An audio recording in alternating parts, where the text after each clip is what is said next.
Hi guys, आज हम बात करेंगे इलेक्ट्रोस्टैटिक्स के बारे में। Electric charge, first of all we have studied about electric charge. Electric charge is the property of electron and proton which give rise to the electric force. Means electric charge जो है वो एक property है electron और proton की, जो electric force को generate करती है या फिर राइज करती है। Understand.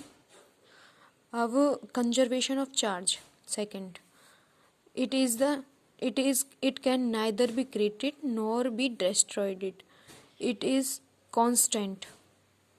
Conservation of charge means charge को हम ना तो क्रिएट कर सकते हैं ना ही डिस्ट्रॉय कर सकते हैं। Okay. Quantization of charge on any body is integral multiple of the charge on electron and proton. It means जो चार्ज होता है वो कभी पॉइंट्स में नहीं होता, ये हमेशा एक नंबर में होगा, जैसे कि 2, 3, 4, 5, 6 इस नंबर में होगा, ना कि कभी चार्ज हमारा पॉइंट में होगा। Okay. This is called fundamental charge. इसी को हम फंडामेंटल चार्ज कहते हैं। It is denoted by E. This property of charge is called quantization of charge. इसी प्रॉपर्टी को हम, जो चार्ज की ये प्रॉपर्टी है, इसी प्रॉपर्टी को क्वांटाइजेशन ऑफ चार्ज बोलते हैं। अब सेकंड करते हैं हम Coulomb's law. According to this law the force of interaction between two charges Q1 and Q2 is directly proportional to the square of distance r between them. इसका मतलब है कि ये जो है कूलम्स लॉ, इसमें हमारी फोर्स जो होती है वो फोर्स इंटरेक्शन जो होता है वो दो चार्जेस के बीच का होता है, और ये डायरेक्टली प्रोपोर्शनल होती हैं उसके प्रोडक्ट ऑफ मैग्नीट्यूड के, उन चार्जेस के प्रोडक्ट के मैग्नीट्यूड के, और इन्वर्सली प्रोपोर्शनल होती हैं उसके डिस्टेंस जो होती है उन दोनों के बीच की, उसके इन्वर्सली, उसका भी स्क्वायर उसके इन्वर्सली प्रोपोर्शनल होती है ये।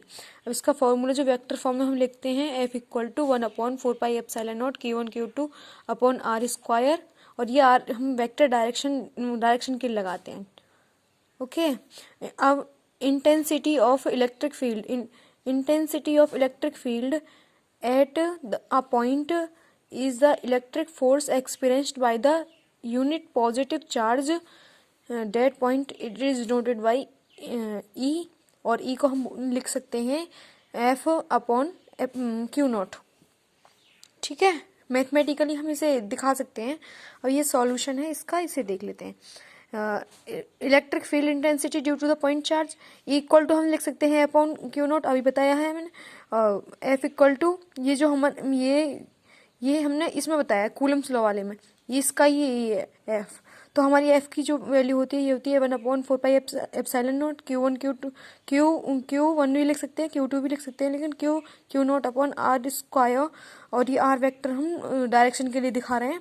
E vector equal to limit Q0 की 0 और फिर 1/4πε0 Q0 अपॉन R स्क्वायर, ये हमारी उसकी वैल्यू है F की वैल्यू ये रही हमारी। यहाँ से हमने ये ली F की वैल्यू, Q0 से Q0 कटेगा और E की वैल्यू हमारी ये आ गई, और E की वैल्यू हमारी पूरी कंप्लीटली ये आ गई। और ये एक फॉर्मूला है, इसे देख लीजिए आप। और थैंक यू सो मच।